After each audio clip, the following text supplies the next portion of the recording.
Welcome back to the channel. I just want to thank the people that have commented so far. I appreciate the encouragement. It really helps me keep making these. I guess we all got to start somewhere on this platform. But again, like I said in my first video, this is not about money. This is not about popularity. This is not about blowing up as a content creator. This is just me sharing what I can with the experience and the life experience that I have about certain topics. And I think it is a much needed thing in today's society, today's world.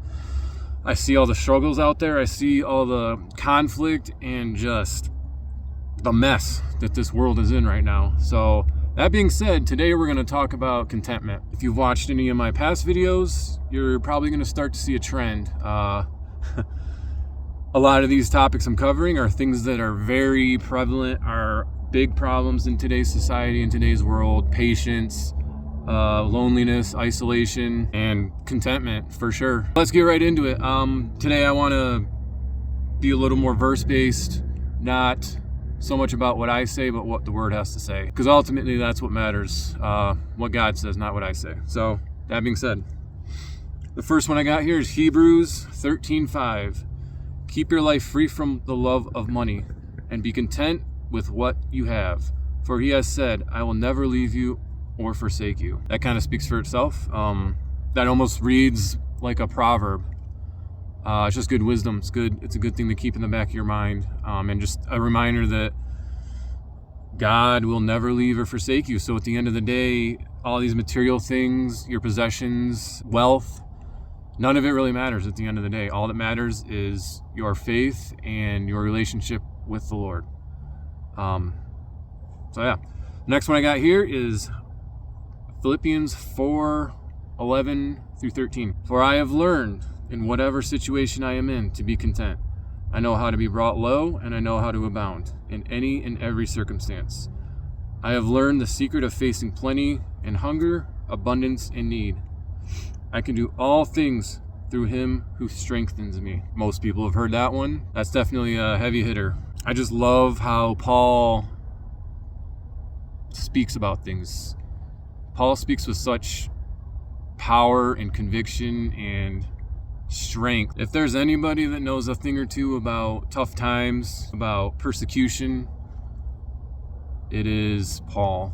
And he still somehow managed to stay content. And he learned how to be content through the worst possible situations. Now the next verse I have here is pretty long, so I have to read this straight out of the Bible. By the way, I write a lot of these verses out on my notepad when I'm doing my research for these videos, but some of these are just too long for me to write, so I'm just going to go right to the source. So we're looking at 1 Timothy 6:6 through 11. And it goes, but godliness with contentment is great gain, for we brought nothing into the world, and we cannot take anything out of the world. But if we have food and clothing, with these we will be content. But those who desire to be rich fall into temptation, into a snare, into many senseless and harmful desires that plunge people into ruin and destruction.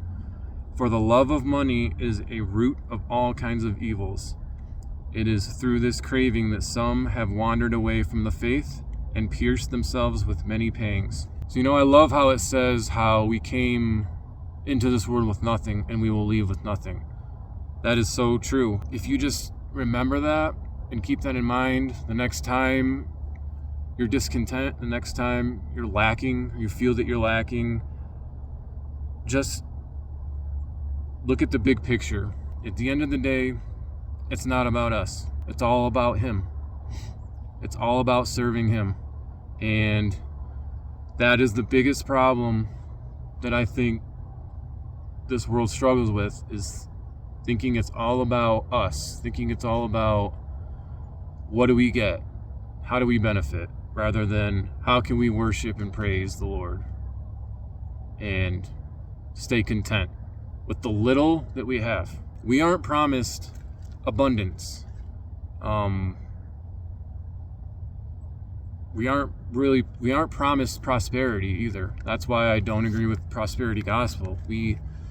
It's not all about health, wealth, and, good vibes. Life is a struggle. Life is a challenge till the day we die. There's really no way around it. That's just the way it is. In fact, it is promised. Jesus promises there will be trouble in this life. So it's a guarantee. That's not to discourage anyone.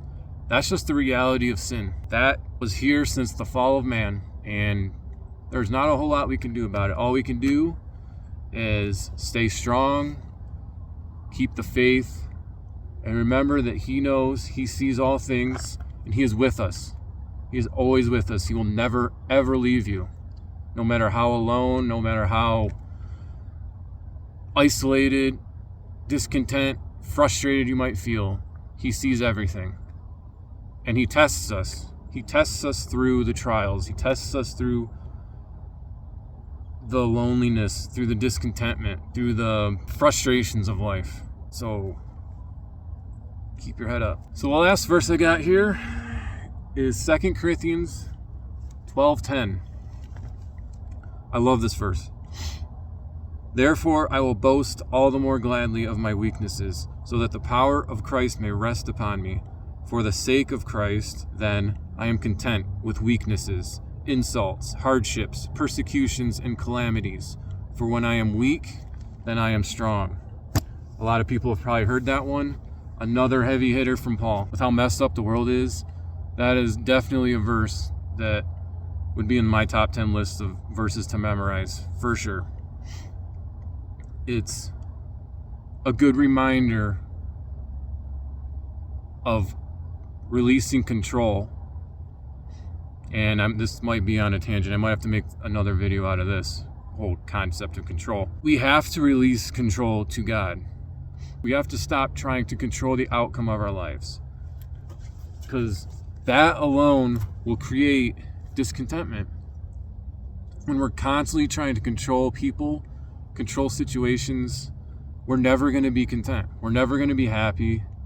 We're always going to find something to complain about. And this verse just tells you that when we make room for the Lord in our life, He will strengthen us.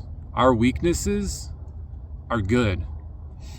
It might be hard to understand. It might be hard to comprehend, but weakness is a good thing. When we are weak, it gives the Lord room to come in and strengthen us if we give Him room to do so.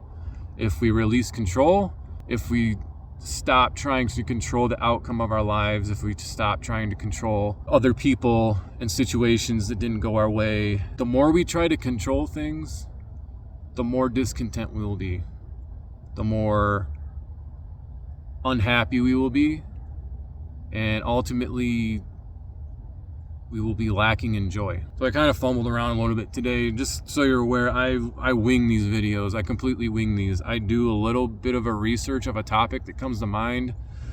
I gear up, hit the trail, and on my way up here, I'm thinking of what I'm gonna say, and then I just turn the camera on and record, and here we are. So a lot of cuts. The idea is to get a little bit better at this over time. I think that's gonna wrap it up for this video. I really hope this is helping people, and I'm not just rambling. I really hope this is getting through and it's really coming across as helpful. These are just experiences that I've gone through and trials. I've gone through many trials in life, and I've learned a lot about contentment and how to be content with very little. That'll do it for today. I hope you guys enjoyed it, and I'll catch y'all later.